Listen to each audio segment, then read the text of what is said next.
Welcome to JTV news. వరి విత్తనాలు నానబెట్టి 9 నుండి 10 రోజులు దాటినా మొలకెత్తలేదని నకిలీ విత్తనాలతో తమను నట్టేట ముంచారంటూ మండలంలోని తీగల్ గ్రామం రైతు చంద్రారెడ్డి ఆవేదన వ్యక్తం చేశారు. ఆయన తెలిపిన వివరాల ప్రకారం వానాకాలంలో వరి సాగు చేయడానికి ఈ నెల 2వ తేదీన జగదేవ్పూర్ హనుమాన్ ఫర్టిలైజర్ దుకాణంలో అంకుర్ శ్రీ రకం వరి విత్తనాలు 3 బ్యాగులను 3600కు కొనుగోలు చేశారని చెప్పారు. విత్తనాలు నాటి 9 నుండి 10 రోజులు గడిచినా మొలకలు రాలేదని, నకిలీ విత్తనాలతో మోసపోయినట్లు రైతులు వాపోయారు. ఈ విషయాన్ని డీలర్కు తెలపడంతో కంపెనీ ప్రతినిధి వచ్చి చూసి వెళ్లారని, అయినా ప్రయోజనం ఏమీ లేదన్నారు. అలాగే మండల వ్యవసాయ అధికారి దృష్టికి తీసుకుపోయినా గానీ ఇప్పటి వరకు పట్టించుకునే పరిస్థితి లేదన్నారు. అధికారులు ఎవరూ రాకపోవడంతో ఆవేదన వ్యక్తం చేస్తున్నారు రైతు. ఇప్పటికైనా నకిలీ విత్తనాలు దుకాణాల్లో అమ్మకుండా అడ్డుకోవాలని ఆవేదన వ్యక్తం చేస్తున్నారు.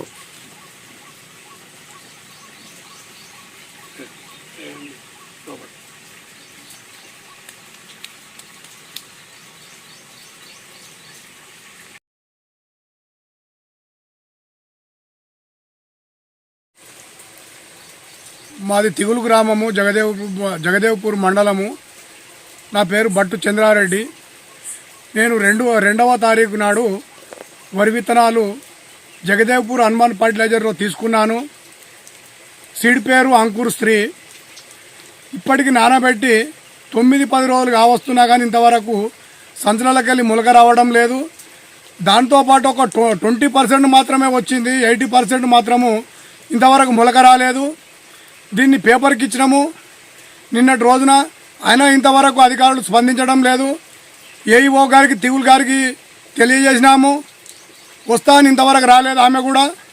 కనీసం ఇప్పటికైనా ఇలాంటి నకిలీ విత్తనాలను అమ్మకుండా చూడాలని మేము ప్రభుత్వాన్ని కోరుతున్నాము.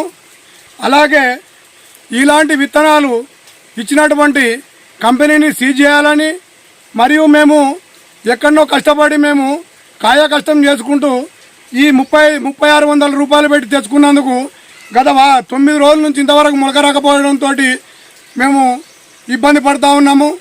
దయచేసి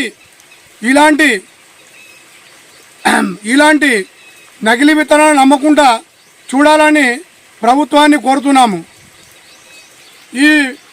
ఈ విత్తనాలు అటువంటిది 2-3 రోజులలో మొలక రావాలి. అందరికీ తెలిసిన విషయమే ఇది రైతులకు. కానీ 9 రోజులు గడిచినా ఇంతవరకు మొలక రావడం లేదు.